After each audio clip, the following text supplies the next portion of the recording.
Hi, my name is Haris Julani, and this is my week 2 reading for Physics 2211.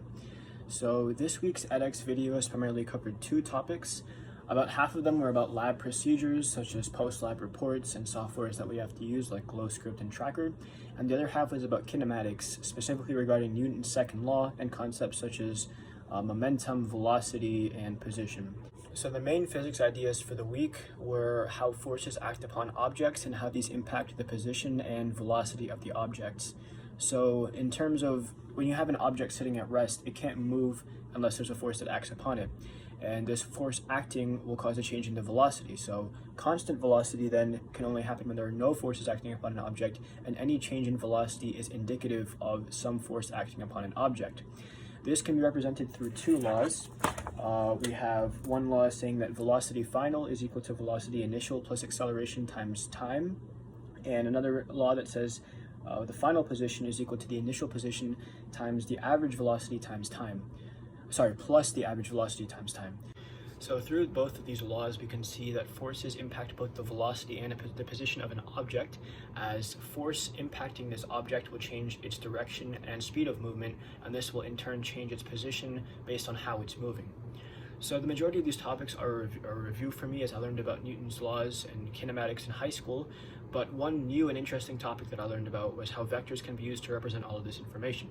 So vectors can be used to show any quantity that has both a direction and a magnitude, which includes both velocity and position. And we can use vector algebra such as addition and subtraction to show how forces act upon objects and how it impacts their position and velocity over a certain amount of time. Something that I found somewhat difficult over this week's lessons was going between position time and velocity time graphs. So obviously with both of them you have a positive and a negative x and y direction, and this will indicate the value of the velocity as well as the direction of the movement. But it was somewhat difficult to translate between the two, because you have to analyze, for example, even if it's the line has a positive slope, you have to look at whether it's slowing down or speeding up. And there's a lot of different nuances you have to take into account when analyzing these position time and velocity time graphs, which I found somewhat difficult.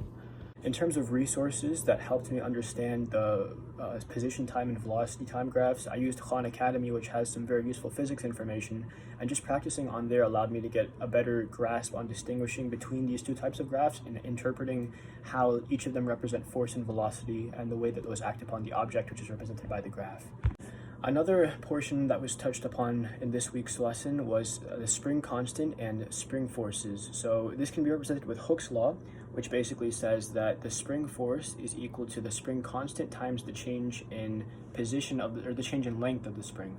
So for example, if you put an object onto a spring and that causes it to stretch out, this represents the spring force, because the spring's acting upon the object as it wants to compress back to its initial state. And the opposite is also true. If you put an object on top of a spring and cause it to compress, that causes the spring to want to spring back out to its initial state, and that is another form of force that is placed upon this object. So the concepts of spring force and kinematics as a whole, especially Newton's second law, can be applied to my field, which is biomedical engineering, through concepts such as instrumentation. So for example, if you specifically look at prosthetics, they involve a lot of moving parts which have to interact with both themselves and the environment. So you can probably consider the prosthetics to be the system, and the whole rest of the world, everything they're interacting with, to be the environment. And these prosthetics are going to be incorporating lots of springs, lots of different materials which are interacting with each other, pushing on each other, exerting forces, and causing some small amount of velocity with each of the moving parts. And so you definitely have to take into account a lot of these force-to-force interactions when designing these prosthetics, including springs, because a lot of prosthetics include some form of springs or objects which have spring constants that allow for more pressured or more powered movements. And so being able to understand Hooke's law and the spring constant and how these different spring forces interact with each other is very important for biomedical engineering. So overall, this week's physics lessons touched upon aspects of kinematics such as Newton's second law, spring forces, and object force interactions. They included concepts such as velocity, position, vector addition and subtraction, and lots of other things that relate to the movement and the position of an object. And these will likely be incorporated into many future physics concepts.